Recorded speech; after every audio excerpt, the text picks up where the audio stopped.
4 days. That is what separates you from the most dangerous delivery month the COMEX silver market has faced in modern history. April 2026. First notice day lands in exactly 4 business days, and sitting right behind that door are 1,125 open contracts representing 9.1 million ounces of silver that somebody, somewhere, is going to have to deliver, and the vault does not have it. Not even close. Right now, registered silver on the COMEX has a coverage ratio of 14%. Paper leverage is running at 7.1 times the actual deliverable metal. That means for every single ounce of silver the exchange can physically hand over, there are more than 7 ounces of paper promises stacked on top of it, and the clock is ticking. If you are watching this on the day it drops, you are watching it in real time. This is not a history lesson. This is a live event unfolding in the background of a financial system that most people trust without ever checking what is actually inside the vault. If you have been following this channel, you already know that this moment has been building for months. If you are new here, welcome to the channel. I am OG John AG, and I have been informing my audience that this was coming when silver was still sitting below $40 and nobody believed the squeeze was real. Hit that subscribe button, not because I am begging for numbers, but because what you are about to hear in the next 20 minutes will not appear on any mainstream financial broadcast tonight, not tomorrow either, possibly not ever. Let me show you what the data says, what the physical market is screaming, and why the next 4 days could redefine how you think about the price of silver versus the value of silver. Those are 2 very different things, and by the end of this video, you will understand exactly why. Silver closed yesterday, March 24th, at $70.13 per ounce.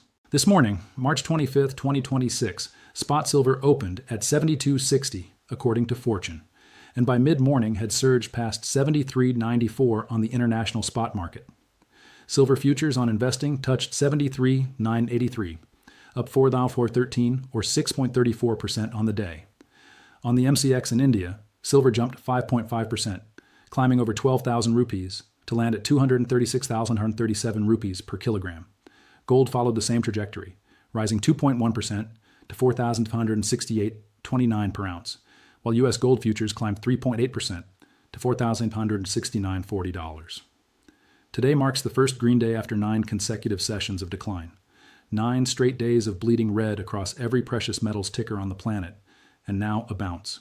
But do not mistake a bounce for a bottom. And do not mistake a bottom for safety, because what is happening underneath the price action is far more violent than anything the spot ticker can show you. The ticker shows you a number. The vault data shows you reality. And right now, those 2 things are telling very different stories. Let me take you back exactly 55 days to put today in proper context. January 29th, 2026. Silver touched $121.67 per ounce, the nominal all-time high, higher than 1980, higher than 2011, higher than anything the Hunt brothers ever achieved before the regulators crushed them. For a brief moment, silver was a $120 asset. The world noticed. And then 3 days later, on February 2nd, the entire precious metals complex detonated in what analysts are now calling the February Massacre. Gold lost $1,000 in a single session. Silver crashed 31% in 1 day. The CME Group announced a staggering 36% hike in maintenance margins for silver futures and a 33% hike for gold, all in a single announcement dropped before most retail traders had even opened their platforms. Overleveraged speculators got margin called into oblivion. Stop losses triggered stop losses. Liquidity evaporated in minutes. And in that single 48-hour window, an estimated $15 trillion in market value was liquidated across global bullion markets. But the margin hike was only 1/2 of the trigger. On the same morning, the nomination of Kevin Warsh to replace Jerome Powell as Federal Reserve Chair hit the wires. Warsh is not dovish. Warsh is not neutral. Warsh is a hawk with institutional teeth, and the market had been pricing in rate cuts that Warsh has no intention of delivering. That 1-2 punch of regulatory tightening and monetary hawkishness created the largest precious metals sell-off since 1980. Let me walk you through the price action of March 2026 so you can see the volatility with your own eyes. On March 5th, silver sat at $82.78. By March 6th, it edged up to $83.48. On March 12th, it hit $87.33, the highest level of the month, and then the floor dropped. On March 19th, silver plunged $10.84 in a single session to $66.93. That is a 14% single-day crash triggered by a hawkish Federal Reserve hold colliding with hot wholesale inflation data and an escalating Middle East war all on the same day. The next day, March 20th, it bounced $5.17 to $72.10, then faded to $69.39 on March 23rd, rose slightly to $70.13 on March 24th, And now today, March 25, we are sitting at 72.60 to 73.94, depending on which feed you are watching. That is a $20 swing in 13 trading days. That is not a market, that is a pressure cooker, and the lid is still rattling. Now here's where the story splits into two completely separate realities, and I need you to hold this question in your mind because the answer does not come for another few minutes. If silver crashed 40% from its all-time high and the paper market is telling you the bull run is dead, then why is physical metal still leaving COMEX vaults at the fastest pace in recorded history? Why is registered silver still draining week after week? Why is the coverage ratio still collapsing? If the demand was truly gone, the metal would be flowing back into the system. It is not. Something does not add up, and that something is the entire thesis of this video. Start with the COMEX vault numbers because that is where the truth lives, not on a trading screen and not in a CNBC headline. As of the latest data, registered silver on the COMEX has declined 10.8% in just the last 30 days. That is 9.6 million ounces pulled out of the system in a single month. On February 11, 2026, the COMEX reported a single-day withdrawal of 3,256,882 ounces from the registered category alone. That brought total registered silver below 100 million ounces for the first time in this cycle. That number matters. It is both a psychological threshold and a structural one. Below 100 million ounces, the system does not just creak, it begins to groan under the weight of its own paper obligations. And the drain did not stop at that line.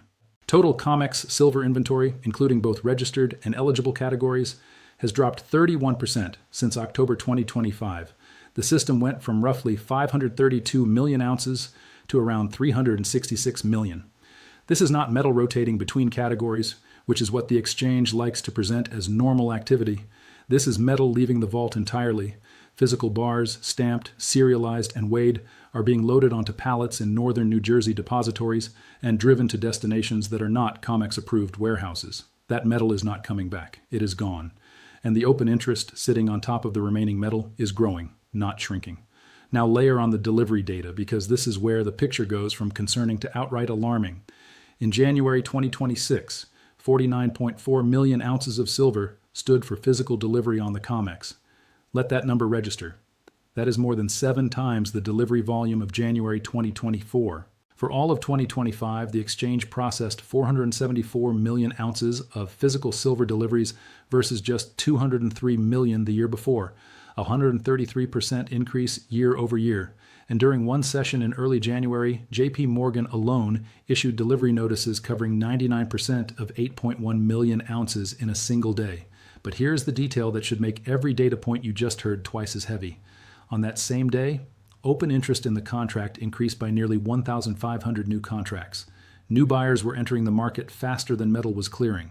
That is not orderly settlement. That is a system under extreme structural pressure maintaining the appearance of functionality. And nobody on financial television said a word about it. In a moment, I am going to show you why China is the real detonator in this story.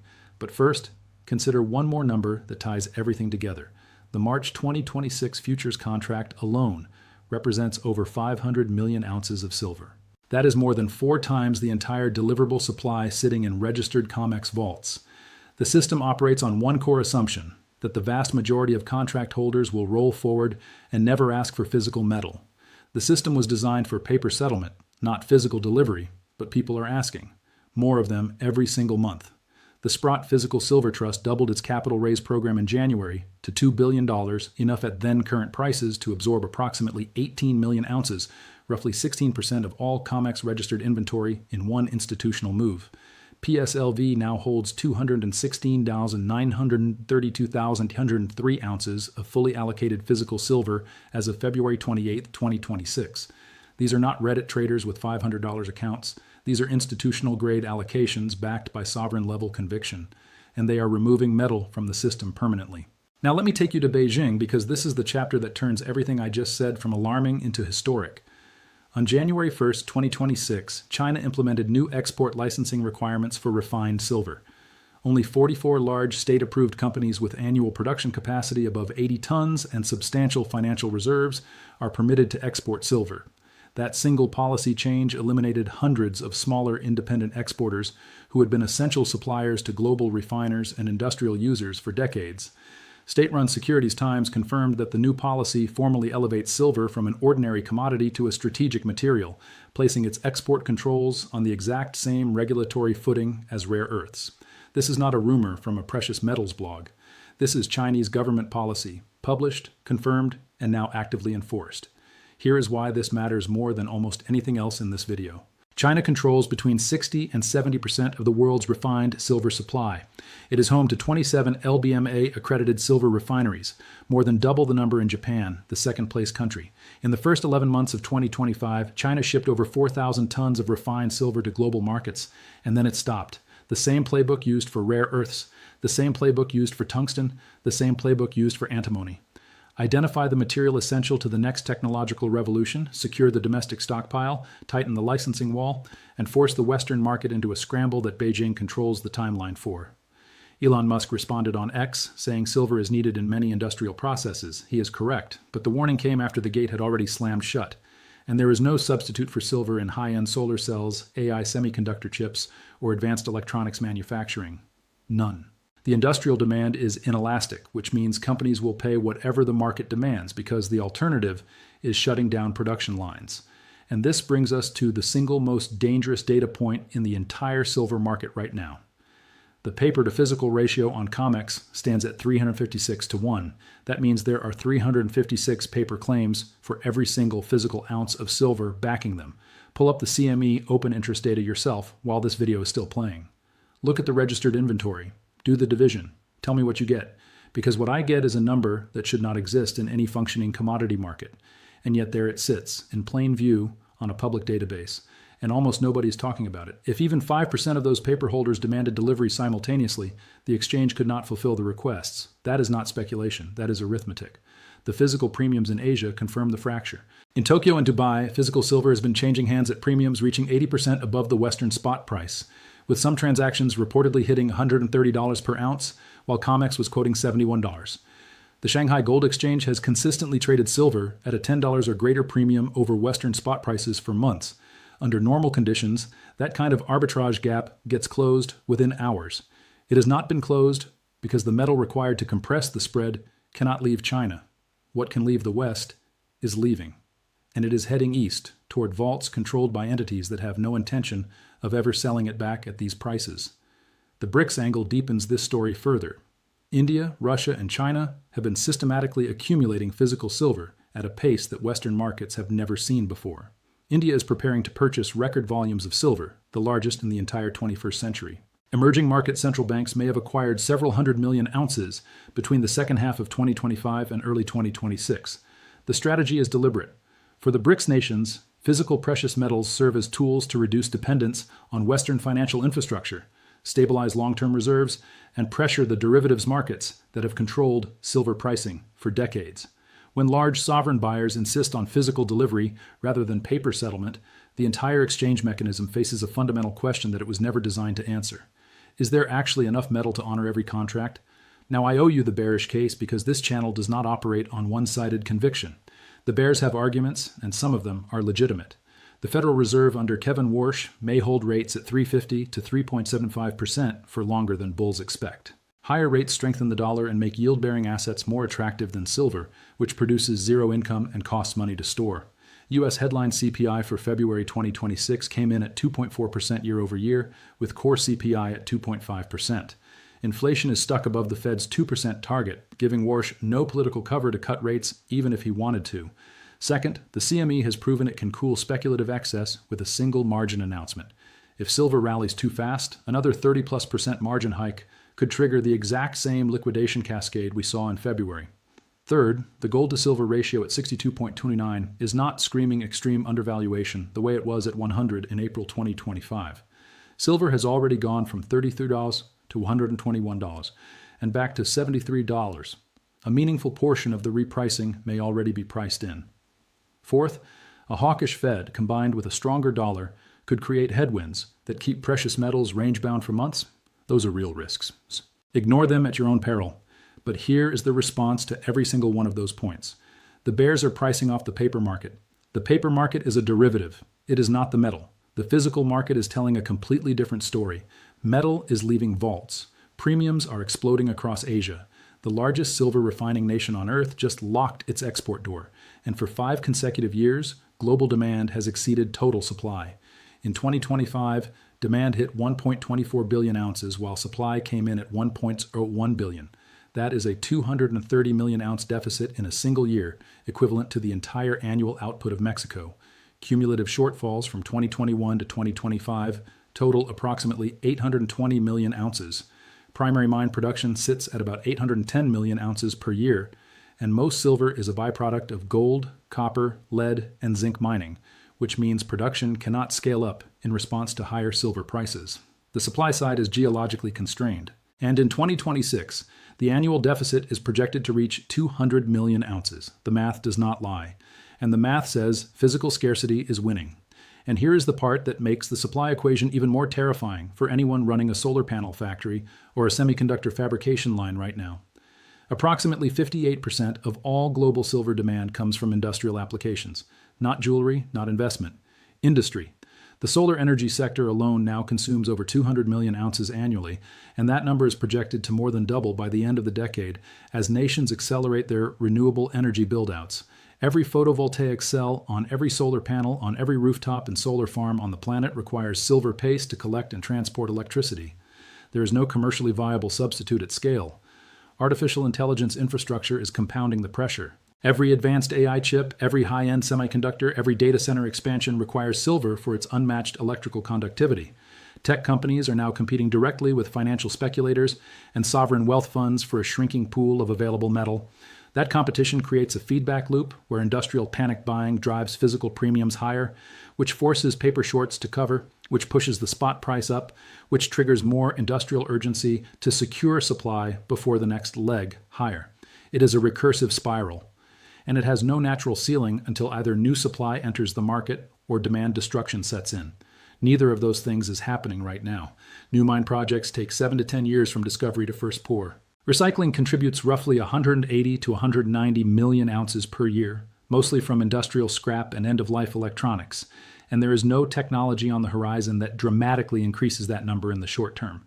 The supply side is locked, the demand side is accelerating, and the only variable absorbing the gap is above-ground inventory, which is exactly what is being drained from COMEX, LBMA, and every Western vault system at record pace. The geopolitical overlay makes this even more volatile. The U.S.-Iran conflict is actively disrupting global energy infrastructure, with oil prices pushing past $100 per barrel. Trump announced a 5-day suspension of strikes on Iranian power plants, triggering today's rebound. But confidence in that ceasefire holding is low across every trading desk on the planet. Each oscillation in oil prices sends shockwaves through metals, and silver absorbs them from both directions. As a safe haven asset and as an industrial necessity, J.P. Morgan forecasts silver averaging $81 per ounce in 2026. Goldman Sachs sees $85 to $100. Citi has issued a target of $110 for the second half of this year. In the most aggressive scenario, with COMEX stress deepening, China's wall holding, and BRICS accumulation continuing, multiple analysts see silver breaking $100 again and potentially spiking toward $150. Those are not my numbers. Those are the projections coming from the same institutions that dismissed silver as a sideshow 2 years ago. So here's where you stand right now. You just watched a video that the vast majority of market participants will never see, not because it is censored, because they are not looking. They are watching the paper ticker. They are watching a number on a screen that represents a contract, not a bar of metal in a vault. You are watching the registered inventory drain. You are watching the delivery volumes spike to 7 times their historical norm. You are watching the largest refining nation on Earth lock its exports behind a government licensing wall. You are watching sovereign nations accumulate hundreds of millions of ounces with no intention of selling back. That makes you part of a very small minority who understands that the price of silver and the value of silver are currently 2 completely different numbers running on 2 completely different tracks, and one of them is lying. If this video gave you something you did not have before you pressed play, share it with one person who needs to hear it. Drop a like because it costs you nothing, and it costs me the algorithm that decides whether this reaches 100 people or 100,000. And if you made it this far, prove it. Type the words OG John AG 2.0 in the comments section right now, not as a slogan, but as a signal to every other person scrolling through that comment section that the people in this community do not passively consume information. They verify it. They check the vault data. They pull the CME numbers. They understand. This is OG John AG. In a market drowning in paper promises, invest with logic, stack with conviction, and never confuse the price on a screen with the metal in your hand. The clock reads 4 days.